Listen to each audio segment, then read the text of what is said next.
Hello ඔයාලට කොහොමද? ඔයාලා හොඳින් ඉන්නවා කියලා මම හිතනවා.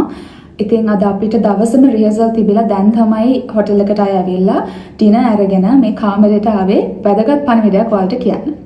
ඊට කලින් මම ස්තුතිවන්ත වෙනවා මට ලබා දෙන සහයෝගයට සහ ආදරයට ඒ දිරිගැන්වීම් වලට. මොකද දැන් තමයි තරඟාවලියේ තීරණාත්මකම කොටස ආරම්භලා තියෙන්නේ. ඉතින් ඔයාලා ලබා දෙන ආදරය සහ සහයෝගය මට ගොඩක් වටිනවා මේ වෙලාවේ. ඒත් එක්කම හුඟක් දෙනෙක් අහන ප්‍රශ්නය තමයි අපිට තවමත් තරගාවලියේ ඉදිරියට යන අවස්ථාවක් තියෙනවද කියන එක. අපිට අවස්ථා ඕන තරම් තියෙනවා.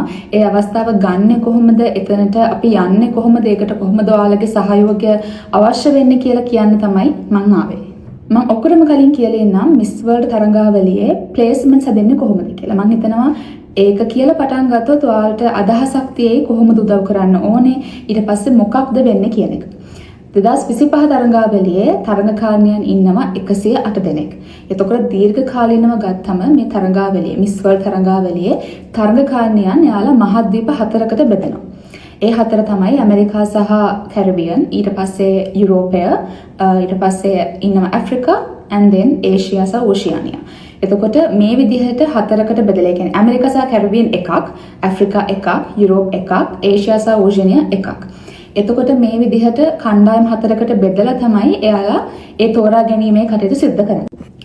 එතකොට මේ මිස් වර්ල්ඩ් තරඟාවලියේ පළවෙනි ප්ලේස්මන්ට් එක පටන් ගන්න top 40. ඒ කියන්නේ 40 දෙනෙක් තෝරනවා මේ ඇවිත් ඉන්න 108 දෙනාගෙන්ම. මේ 40 තෝරන්නේ මෙහෙමයි. දැන් මහද්වීප 4ක් තියෙනවානේ. ඔය 4ෙන් top 10 තෝරනවා. එතකොට ඒ top 10 එකතු වෙලා තමයි මහද්වීප 4ෙන් පළවෙනි 40 හැදෙන්නේ.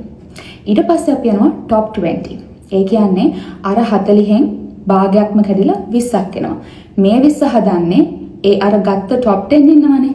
ඒකෙන් 5 දෙනෙක් තෝරලා. ඒ කියන්නේ ඇෆ්‍රිකා වලින් 5යි, ඒෂියා සහ ඕෂියානියා 5යි, යුරෝප 5යි, ඇමරිකා 5යි. ඒ විදිහට තමයි 20 හදන්නේ. ඔය 20 හැදුවට පස්සේ එයාලා ඒක top 8 කරනවා. top 8 කරද්දී අර එක මහද්වීපකෙන් 5 දෙනා ගන්න ගත්ත එකෙන් දෙන්නයි ගන්න. ඒ කියන්නේ එක මහද්වීපකින් දෙන්නෙක් තමයි අවසාන 8 දෙනාට යන්නේ. මේ 8 දෙනාත් ආයෙ බෙදනවා 4කට. මේ තමයි ෆයිනල් 4. ඒ කියන්නේ මහද්වීපෙන් එක ගානේ. එතකොට ඇමරිකාවෙන් එක්කෙනයි, යුරෝපයෙන් එක්කෙනයි, අප්‍රිකානු කලාපයෙන් එක්කෙනයි සහ ආසියාවෙන් එක්කෙනයි. මේ 4 දෙනාගේ එයාලා දෙනවා 3 වෙනි ස්ථානය, 2 වෙනි ස්ථානය සහ මිස් වර්ල්ඩ්. ඉතින් මේ විදිහට තමයි ඔය ප්ලේස්මන්ට්ස් කියන ටික හැදෙන්නේ. දැන් මම කතා කරන්න යන්නේ මිස් වර්ල්ඩ් එකේ තියෙන ෆාස්ට් ට්‍රැක් ඉවෙන්ට්ස් ගැන. මම හිතන්නේ ගොඩ දෙනෙක් ඒව මොනවද කියන එක දැනගත්ත පහුගිය කාලය තුල. හැබැයි ඒකෙන් තියෙන බලපෑම මොකක්ද කියලා ගොඩක් අය දන්නේ නැහැ. ඒතකොට මේ ෆාස්ට් ට්‍රැක් ඉවෙන්ට්ස් ටික තමයි Beauty with a Purpose, Sports, Talent, Multimedia Challenge, Head to Head Challenge සහ Top Model. එතකොට මේ විදිහට තමයි මේ ෆාස්ට් ට්‍රැක් ඉවෙන්ට්ස් කීපය හැදිලා තියෙන්නේ. මීට කාලයකට කලින් යාළගේ බීච් බියුටි කියලා ස්විම්සුට් රවුන්ඩ් එකකුත් තිබුණා. හැබැයි 2002 වර්ෂයේ ඉඳලා මම හිතන්නේ එක මිස් වර්ල්ඩ් තරඟාවලිය අද වෙනතුරු ඒ ස්විම්සුට් රවුන්ඩ් එක නැහැ. එතකොට මේ ෆාස්ට් ට්‍රැක් ඉවෙන්ට්ස් එක ගත්තම එයාලා ඒ ෆාස්ට් ට්‍රැක් ඉවෙන්ට් එකේ එක විනර් කෙනෙක් ගන්න තෝරනවා එක කොන්ටිනන්ට් එකකින්. සමහර ඉවෙන්ට්ස් වලට එහෙම කරේ නැහැ. උදාහරණයක් විදිහට ස්පෝර්ට්ස් ගත්තම යාලා කොන්ටිනන්ට් එකකින් එක ගන්න තේරුවේ නැහැ.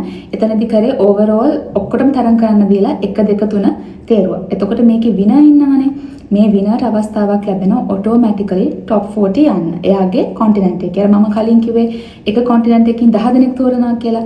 එතකොට මේ 10 දෙනාව තෝරන්නේ ජජ් පැනල් එකකින් ඉන්ටර්ව්ස් කරලා සහ අපේ මේ දැනට හිටපු කාලය තුළ තියෙන හැසිරීම බලලා. හැබැයි මෙයා වාසනාවන්තයි. මෙයාට කෙලින් මේ ප්‍රශ්න මුකුත් නැහැ. කෙලින්ම top 40 යන අවස්ථාවක් ලැබෙනවා. එයා ඒක වින් කරපු නිසා. ඒකට තමයි එහින් අපි කියන්නේ ඒකට fast track events. එතකොට ටැලන්ට් එකත් එහෙම ටැලන්ට් එකෙත් කොන්ටිනන්ට් එක ගානේ නෙමෙයි තේරුවේ. ඒකෙත් කරේ ඕවරෝල් ඔක්කොටම තරම් කරන්න දීලා මමත් ඒකේ ෆයිනලිස්ට් කෙනෙක්. ඒකේ ඒ පළවෙනිට ආපු කෙනාට එයාගේ කොන්ටිනන්ට් එකෙන් top 40 යන අවස්ථාවක් ලැබුණා. එතනදී ඉන්දුනීසියාවට තමයි අවස්ථාව ලැබුණේ. එතකොට ආසියාව කියන කලාපෙන් එයා ඔටෝමැටිකලි දැන්ටම top 40 වල ඉන්නවා. එතකොට head to head challenge එකෙත් එහෙමයි. head to head challenge එකේ වෙනසක් තියෙනවා. ඒකේ එක මහද්වීපයකට එක්කෙනා ගන්න තමයි තේරුවේ. එතකොට ඒ මහද්වීප වල ඒ තෝරපු කට්ටියට අර ඉන්ටර්වයුව එකේ මොනවා වුණත් එයාලට ඔටෝමැටිකලි top 40 යන අවස්ථාවක් ලැබිලා තියෙනවා. දැන් මේ විදිහට ගියාම ඒ top 40 වලට ඒ අදාළ පිරිස අයින් කරාට පස්සේ තව ඉඩ තියෙනවානේ. උදාහරණයක් විදිහට මගේ ආසියාව මගේ මහද්වීප ආසියාවනේ. ඒක ගත්තම දැනට top 40 ඉන්නවා 3 දෙනෙක්. එක්කෙනෙක් තමයි ඉන්දුනීසියාව. මොකද එයා talent සහ beauty with a purpose ආසියාවෙන් ඒ දෙකම දින්නා. එතකොට ඉන්දියාව වින් කර top model එයා top 40 ඉන්නවා. ටර්කි වින් කරා තුර්කිය වින් කරා head to head challenge එක. ඒ කියන්නේ අර 10 දෙනාගෙන් තව 7 දෙනෙක්ට අවස්ථාව තියෙනවා ආසියාවෙන් top 40 යන්න. හැබැයි එතකම කියනවා top 40 ගියාට පස්සේ මේ සියල්ල බිඳුවක් බවට පත් වෙනවා. එතකොට අපි කලින් events වල අපි වින් කරාද නැද්ද? ඒ අවස්ථාවේ මොනවද කරේ කියන කදාල නැහැ. ඊට පස්සේ අපි ඉන්ටර්විව් වල හැසිරෙච්ච හැටි සහ අපේ overall අපේ ගතිගුණ එතකොට අපේ හැසිරීම බලලා සහ එතනදී perform කරන විදිහට ඒ කියන්නේ 31 රෑ perform කරන විදිහට ඒ පැනල් එකේනොත් බලලා තමයි ඊතුරු top 20, top 10, top 8 ඔය ටික තෝරගෙන යන්නේ. මම කියන්නේ දැනට තව එක fast track event එකක් ඉතුරු වෙලා තියෙනවා. මේක win කරොත් ශ්‍රී ලංකාවට යන්න පුළුවන් top 40 අර වගේ automatically.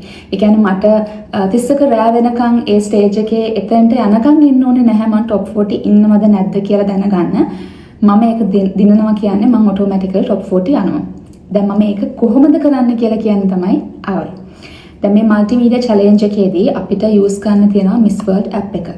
සහ ඒත් එක්කම Facebook, Instagram මෙන්න මේ දේවලුත් බලපානවා. එතකොට අපි මුලින්ම කතා කරලෙමු app එක ගැන.